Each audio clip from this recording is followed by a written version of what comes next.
Chapter 16. Don't Stand Close to Me. I stood on the road and Isaac stood on his driveway. At my feet were the tally marks. There were 47 marks for 47 days. Looking pretty sharp, Quinny. Thank you. I was in the red satin dress I had picked out ages ago. I had on low heels and a bit of makeup, and my mother had helped me with my hair. No comments about how good I look? Isaac asked. Isaac was in a shirt, tie, and a jacket that was way too big. To complete his outfit, he wore bright red skateboard shoes and matching red baggy shorts. He had joked that this was semi formal done by Isaac. You look very handsome, I replied. I was going for stunning. Do you think anyone is even going to come? I asked. What do you mean? There's already two of us, and Reese and Jenna will be here for sure. Well, because the school didn't agree to it, I'm not sure Jenna's parents are going to let her come. Okay, then three of us at least, which means you can only expect every second dance with me. Don't be jealous. He paused. I'm just kidding. Quinny, don't worry, this is going to work. I caught sight of flashing lights. Two police cars had pulled in so that together they blocked off the street at one end. I turned around in time to see more flashing lights. It was a third police car and an ambulance. They formed a barricade at the end of the block. Why an ambulance? I asked.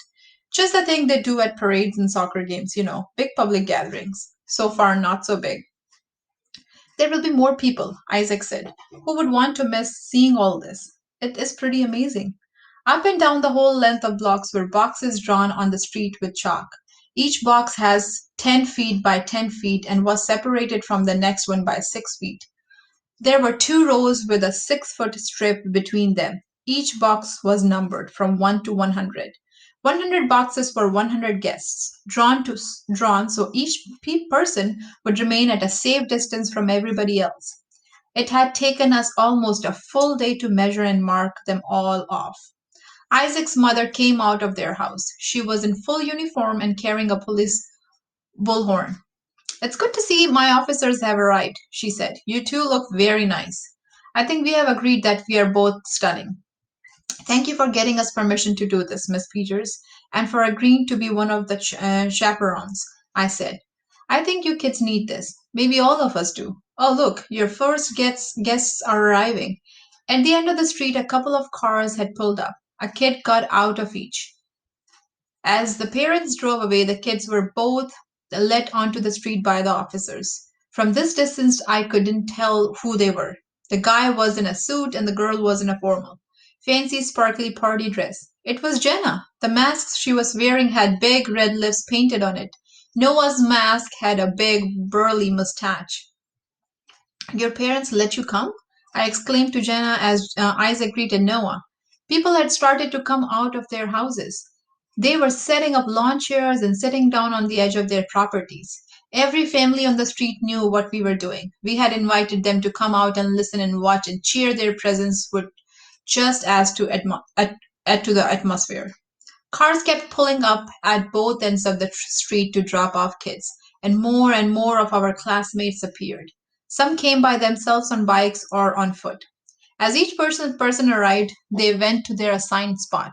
We had everybody on an email telling them what they needed to do. They each knew their number and that they had to go to that square and stay apart from each other. We had also made it clear that there would be no second chance for anybody who didn't respect physical distancing. Isaac's mom had insisted on that. Violating the rules meant being sent home. Each person had brought a backpack containing their supplies for the night: snacks, a water bottle or a two, a set of earbuds, and a phone. A little cheer went up, so I turned to see Miss Fernandez arriving. She waved to people as she walked down the center strip to her assigned square. Like everyone else, she was wearing a homemade mask, and her dress was fancy. She looked like she was ready to party, but she was also one of our chaperons, along with Isaac's mom and both of Reese's parents. It was good to have the police chief and teachers around to keep everybody in line. More and more people kept arriving. I told you there was nothing to worry about, Isaac said. Almost everybody is here. Which means it's time to stop watching and start taking charge, Isaac's mother said. She tried to hand the bullhorn to Isaac. Quinn is in charge. Give it to her. It's been sanitized, she said. She put it on the ground. I picked it up with my gloved hand. Just push the button and speak. I brought it up to my lips. Good evening, everybody. My words echoed off the houses. I was surprised by how loud my voice was. Welcome to the Chambers Avenue party. We are so glad you are all here. Thank you for finding your squares. We are going to wait a few more minutes for any stragglers to arrive, and then we will get started. A gigantic cheer went up. The first lights came on at the house 3 doors down, red and green Christmas lights. Then the house beside it lit up, and then a third and fourth house partway down the block. We had asked people who lived on the street if they could do that. Many neighbors had. It all looked so beautiful. I turned to Isaac. You promised me you're going to play good songs, remember? Quinny, I have made the perfect pandemic playlist. Time to get this party started.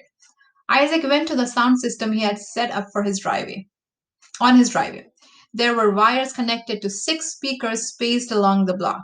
The whole thing had been rented, sanitized, and delivered in a police van. All well. As well, 5 digital projectors had been set up in sequence along the block. The screens were either a garage door or a sheet strung between step ladders. This was going to be an audio and a visual dance. People had come out of almost every house now sitting in lawn chairs, some standing. My mother and father stood at the end of our driveway, 6 feet apart. I had drawn I had drawn 2 separate squares there just for them. They both gave me a big thumbs up. On the street, filling every square, were our classmates. Each person wore earbuds, one bud in each ear, and the other hanging loose so they could talk to the person in the square facing them. That was their partner for the first dance. We were ready to go. I gave Isaac a signal. Good evening, everyone. Are you ready to party? Isaac called out clearly through the speakers. In answer, a cheer went up along the street. Nobody can party like a panther can party. There was an even bigger cheer. I gave you our first song of the night. The music started playing. I recognized it immediately. It was one my parents liked, an oldie, but perfect for the occasion. Don't Stand Close to Me by the Police. Another cheer went up. It was even louder from the people watching.